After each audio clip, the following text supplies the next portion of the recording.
When I was a child, when I was on the beach, I saw the people, the numbers. And sometimes the people ask, "What's your number?" I wrote it on my and I wrote it here. I wrote this number here because it's my phone number. I'm afraid to forget it. And it was a common answer from a lot of people.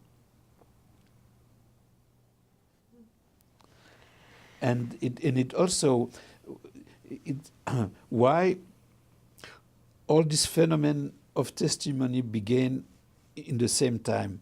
Testimony of the deportees, testimony of the hidden children. Because it's the same, they began to tell the story to their grandchildren. And for them also, it became also maybe with the time, it became easier for them to tell the story to the people.